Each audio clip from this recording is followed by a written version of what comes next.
President Obama tomorrow meets with British Prime Minister Gordon Brown at the White House. Brown, leader of Britain's Socialist Labour Party, is pushing now for what he calls a global New Deal.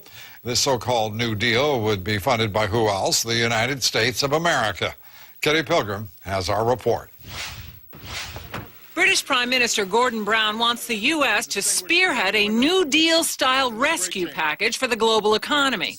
In his recent op-ed, he recalls U.S.-British ties in the era of Winston Churchill, using all the Obama buzzwords, calling for high-growth, low-carbon recovery, and applauding the American spirit of enterprise.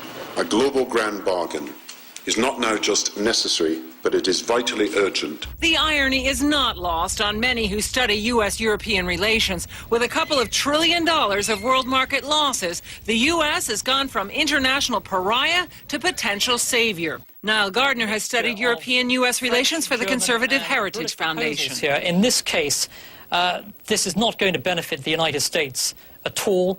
This is the European Union trying to dictate to America and the rest of the world how to solve the financial crisis. Financially, Europe is in very tough shape. It's deeply divided, with charges of protectionism among member states. With an unemployment rate in double digits in some countries, several banks across Europe have had to be nationalized.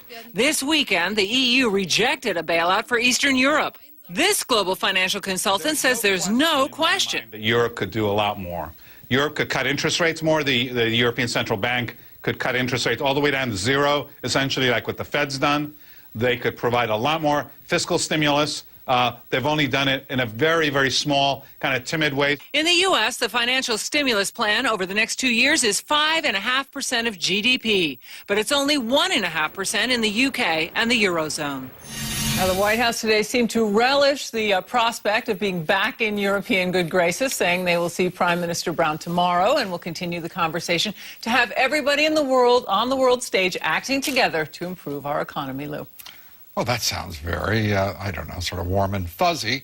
But as Ed Henry just reported, and as is becoming increasingly obvious, there's no one in this administration or the previous that has a clue as to what is going to work in regenerating some energy in this economy. Well, neither do the Europeans. I mean, they have not been able to cooperate or coordinate at all during this crisis, and they have not done a very good job figuring out their own mess. It'll be an interesting march.